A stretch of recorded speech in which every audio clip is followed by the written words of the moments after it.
안녕하십니까. 김수진 신부입니다. 네, 2주 전에 처음으로 방송이 나가고 난 뒤에 많은 분들이 피드백을 주셨습니다. 격려해 주시는 분들도 많이 계셨고, 또 10분 이내로 하는 것이 집중하는 데 도움이 된다고, 딱 좋다고 하시는 분들도 계셨고, 또 좀 어색하다, 제가 봐도 좀 어색하더라고요. 그렇게 말씀해 주시는 분도 계셨고, 어쨌든 좋은 의견 있으시면 언제든지 또 댓글을 통해서든지 직접적으로 저에게 이야기해 주시든지 해주시면 제가 방향성을 잡아가는 데 있어서 더 많은 도움이 될 것 같습니다. 특별히 또 들으시다가 궁금한 점 있으시면 댓글을 통해서 남겨주시면 제가 다음에 비슷한 내용이 있을 때 그런 내용들도 함께 풀어가 드리도록 하겠습니다. 믿음이라는 것을 또 아는 것과 별개라고 생각하는 신자들이 있습니다. 열심히 성당만 다니면 되고 열심히 기도만 하면 되고 그렇게 생각하시는 분들이 있습니다. 하지만 지난번에도 말씀드렸듯이 믿음이 제대로 된 방향으로 가기 위해서는 알아야만 합니다. 이성이 바탕이 되지 않는 신앙은 모래 위에 집을 짓는 것과도 같습니다. 꼭 이 시간만이 아니더라도 좋은 강의가 있으시면 또 많이 들으시고 또 좋은 책들도 많이 읽으시고 또 특히 가장 중요한 것은 성경을 통해서 조금 더 깊이 있게 공부해 나가는 시간들이 필요하다고 생각합니다. 그렇게 할 때 우리의 신앙이 조금 더 제대로 된 방향으로 나아갈 수 있지 않을까 생각합니다. 다시 한번 그런 마음 가지시고 오늘 강의 시작하도록 하겠습니다. 오늘의 질문입니다. 예수님은 왜 계속 지상에 남지 않으셨나요? UK 프렌즈는 이렇게 대답합니다. 예수님은 언제나 모든 사람, 특별히 당신의 백성 곁에 머물러 있고 싶어 하셨어요. 그리고 이제는 하늘 위, 하느님 오른편에 앉으시어 언제 어디서든 우리와 함께 하고 계세요. 이 이야기를 풀어나가기 위해서는 먼저 우니베르살레 콘크레툼이라는 용어를 알아야만 합니다. 우니베르살레라는 말은 보편적이라는 뜻입니다. 특수한 어떤 것만을 지칭하는 것이 아니라 모든 것을 다 껴안는 것을 이야기합니다.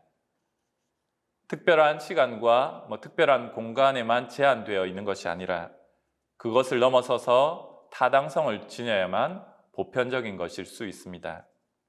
그런 면에서 우리에게 있어서 가장 보편적인 존재는 하느님이십니다. 콘크레툼이라는 말은 구체적인 것을 이야기합니다. 추상적인 것과는 반대입니다. 흔히 구체적으로 이야기해보자 이런 표현 많이 쓰시지 않습니까? 시간과 공간 안에 어떤 실체가 있어야만 우리는 구체적이라고 말합니다. 이 두 용어가 합쳐져서 우니베르살레 콘크레툼, 보편적 구체성이라고 번역할 수 있습니다. 사실 이 말 자체가 쉽지 않은 말입니다. 보편적인 것은 전체를 껴안아야 되는 것이고 구체적인 것은 한 부분을 이야기하는 것인데 어떻게 이 두 가지가 같이 이야기될 수 있겠습니까? 바로 이것이 우리 그리스도인들의 숙제이기도 했습니다. 조금 전에도 말씀드렸지만 우리에게 있어서 가장 보편적인 존재는 하느님이십니다.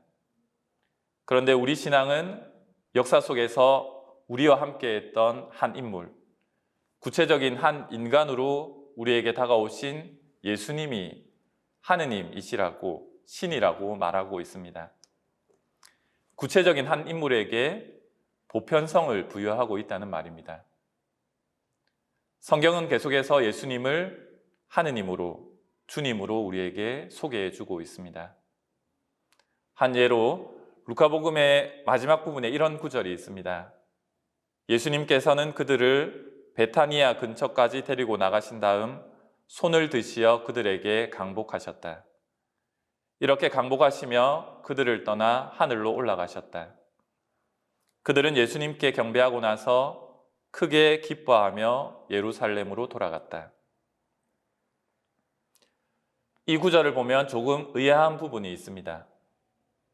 이제 예수님께서 완전히 떠나가시는데 떠나가시면 좀 슬퍼하고 또 안타까워해야 되는데도 불구하고 제자들은 크게 기뻐하였다고 복음은 전하고 있습니다. 그동안 예수님께서 제자들을 못 살게 군 것도 아닌데 왜 예수님이 떠나가시는데 제자들이 기뻐하였을까요? 떠나감 자체가 제자들에게는 떠나감으로 다가오지 않았다는 이야기입니다. 우리 생각처럼 도저히 우리가 다가갈 수 없는 그 하늘 너머로 넘어가셨다는 이야기가 아니라는 말입니다. 베네딕토 교황님은 이 장면을 이렇게 말씀하셨습니다. 그 제자들은 분명히 예수님의 새로운 현존을 확신했다고. 그들은 그분께서 바로 지금 새롭고 강력한 방식으로 그들에게 현존하신다는 것을 확신했다. 그들은 그분께서 들어 올려지신 하느님의 오른쪽이 그분 현존의 새로운 양식을 내포한다는 것을, 그분께서는 이제 하느님만이 하실 수 있는 방식으로 그들 가까이에 영원히 그들 가운데 계신다는 것을 안다. 승천은 우주 안에 멀리 떨어진 구역으로 떠나감이 아니라 제자들에게 지속적인 기쁨의 원천이 되어줄 만큼 강렬히 체험된 영원한 친밀감이다. 이렇게 이야기하셨습니다. 제자들은 예수님의 부활과 승천을 통하여 예수님을 더 강렬하고 깊게 체험했습니다. 구체적인 한 인물, 남자이며 또 유다인으로 오신 나자렛 사람 예수님이 아니라 보편적인 차원에서 하느님이신 예수님을 체험했다는 말입니다. 만일 예수님께서 지금까지 우리 곁에 남아 계셨다면 분명히 많은 사람들이 왜 신이 남자로만 오느냐, 왜 유다인이게만 한 것이냐, 왜 흑인이 아니냐, 왜 약자의 모습으로 오지 않느냐, 이런 질문들을 계속 제기했을 것입니다. 지금도 물론 제기되고 있고요. 이런 질문이 제기되는 이유는 구체적인 차원에서 보편적인 차원으로 넘어가지 못해서 그렇습니다. 우리는 구체적인 한 인물, 한 남자이며 유다인으로 오신 나자렛 사람 예수님에게서 하느님을 발견해야 합니다.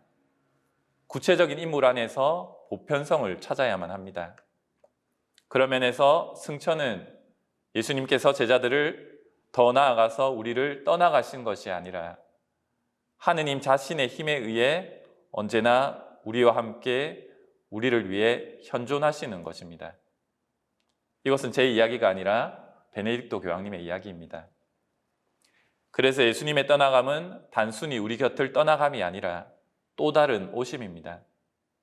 또한 지난주에도 말씀드렸듯이 예수님의 승천은 단순히 올라감이 아니라 원래의 자리로 돌아가시는 것입니다. 왜 2000년 전에만 오시고 왜 이스라엘에만 오시고 지금 우리에게는 안 오시냐, 이런 질문을 제기할 필요가 없는 것입니다. 이런 차원에서 승천을 이해할 때 우리는 조금 더 제대로 된 방향으로 신앙의 방향성을 잡을 수 있지 않을까 생각합니다. 오늘 강의는 이것으로 마치겠습니다. 감사합니다.